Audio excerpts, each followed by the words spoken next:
Agora, né, nós vamos falar um pouquinho sobre quais as habilidades perceptivo-visuais, as habilidades visuais que nós devemos desenvolver, né, em nossos alunos na escola, ou estarmos intervindo com os nossos aprendentes, pacientes na clínica. É muito importante que a gente pense, antes de tudo, numa questão de processamento sensorial, né? Que a criança já possa, desde pequena, ter um registro preciso, uma interpretação, né? E também uma resposta a determinada estimulação sensorial que vem do ambiente. E isso relacionado o quê? No próprio corpo da criança. Muitos terapeutas ocupacionais fazem esse trabalho de processamento sensorial importantíssimo. E também, nas creches, berçários, na educação infantil, é importantíssimo que a criança tenha este contato, esse concreto dessa percepção, que vai ter uma estimulação do ambiente que vai se relacionar diretamente com o corpo dela. E também precisamos desenvolver a atenção visual dessa criança. Todo tipo de aprendizagem, ela perpassa por uma atenção, seja auditiva, visual. E a criança tem que ter atenção, a capacidade de se concentrar em informações visuais que sejam importantes para ela, tá? E importantes também quando ela estiver no momento de aprendizagem. E ali ela vai ter que aprender a filtrar essas informações, secundárias que vêm daquele ambiente que não tem importância. Selecionar essa atenção, uma atenção seletiva, que a gente faz muitas vezes na parte auditiva com a criança e esquece da atenção seletiva visual, porque principalmente adolescente, quando estuda cedo, numa sala, que à tarde é uma educação infantil, e lá nessa sala tem N enfeites e estímulos na sala.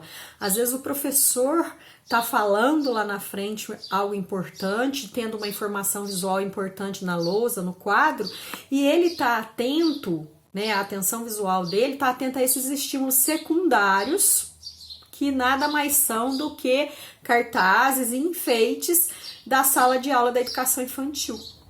Aí a gente precisa também a discriminação visual, que é a capacidade que a gente tem de determinar diferenças ou semelhanças, em objetos, letras, formas, relacionado a tamanho, cor.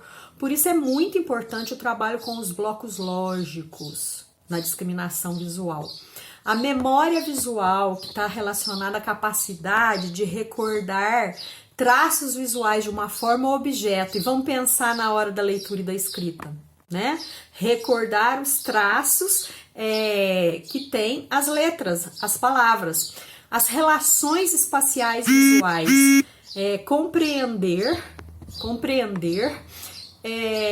as relações que os objetos têm dentro do ambiente.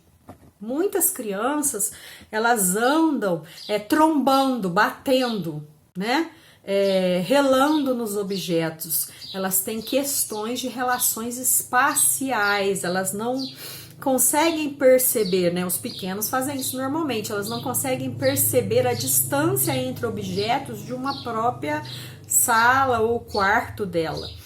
Importantíssimo também a sequência visual, que é a capacidade que a gente tem de recuperar uma sequência de objetos na ordem correta. A gente faz muito isso também na escola, às vezes sem saber o nome, mas muita criança tem muita dificuldade, se eu colocar lá 2 estímulos, ótimo, círculo e triângulo, mas se eu colocar círculo, triângulo e retângulo, círculo, triângulo, retângulo, círculo, triângulo, retângulo, se eu dificultar um círculo amarelo, um triângulo verde, um retângulo vermelho, e vai continuar. Se eu colocar 4 estímulos, então isso tudo é importantíssimo. Figura fundo eu acho que eu ainda vejo muito na educação infantil, mas mesmo assim, eu não sei se baseado na importância que a figura fundo tem para a aprendizagem, né?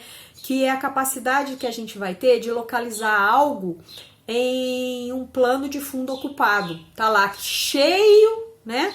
De algo que não tem, que seria até estímulo secundário, vamos dizer, e a gente vai localizar aquele desenho, sabe? Localize o coelhinho no meio de um tanto de animais e trazer isso, né, para frente e deixar o fundo que não interessa. Constância da forma, importantíssimo também para aprendizagem. A capacidade de saber que uma forma é a mesma forma, embora ela seja menor, maior, virada. Até eu já dei um exemplo, e eu não vou ter aqui agora um copo, por exemplo, né? Ou seja, que seja uma tesoura. Isso aqui é uma tesoura. Eu tenho a capacidade de saber que isso aqui é uma tesoura. Isso aqui é uma tesoura. Isso aqui é uma tesoura. Isso aqui é uma tesoura. Independente da situação. Aqui ela tá de todos os tamanhos, né? Mas ela foi virada. Agora, se eu pegar uma tesoura menorzinha, uma tesoura grande, é tudo tesoura. A gente pensa, né, na dificuldade que as crianças têm na constância da forma com letras tipo P, PQ, BD. Isso de imprensa, né? Porque é só virar e elas vão espelhar essas letras. Então, eu já falei numa outra aula, eu acho que do curso de alfabetização, né? Que para criança, ó, tudo isso aqui é a mesma coisa. Por que o P tá para cá, o Q tá para lá, o D tá para um lado, o B tá para o outro? Por que não é a mesma coisa? Né? Então eles têm essa dificuldade por isso, porque é uma questão também de maturação neurológica. Até os 7 anos vai ser muito normal que a criança confunda a rotação dessas letras, né? E é normal, mas a gente vai deixar que a criança trace errado e não corrigir? Não. É necessário que vá se mostrando e que trabalhe com essas habilidades visuais que nós estamos falando hoje na nossa aula gratuita, para que se desenvolva, né, essa capacidade nas crianças. Nós não vamos esperar chegar aos 7 anos de idade para poder ver se a criança por si só vai se resolver, certo? Então, fechamento visual, capacidade de reconhecer um objeto, mesmo se a gente vê parte faltando, né? Sei lá, tampar aqui. Vocês sabem que é uma tesoura. Vocês sabem que é uma tesoura. Isso é importantíssimo também, porque às vezes falta partezinha de uma palavra e a gente já consegue perceber que palavra é. E aí a gente tem a coordenação visomotora, e que é importantíssimo, a visão relacionada ao corpo da criança. Aí a gente também tem a coordenação olho-mão, que a criança vai aprender tudo aquilo que eu escrevo da esquerda para a direita, de cima para baixo, que eu olho para o quadro, desço, copio. Importantíssimo, porque muitas crianças chegam ali no primeiro ano sem conseguir fazer essa cópia da lousa do quadro. Certinho? Vamos continuar mais para frente com mais um pouquinho de nossa aula gratuita.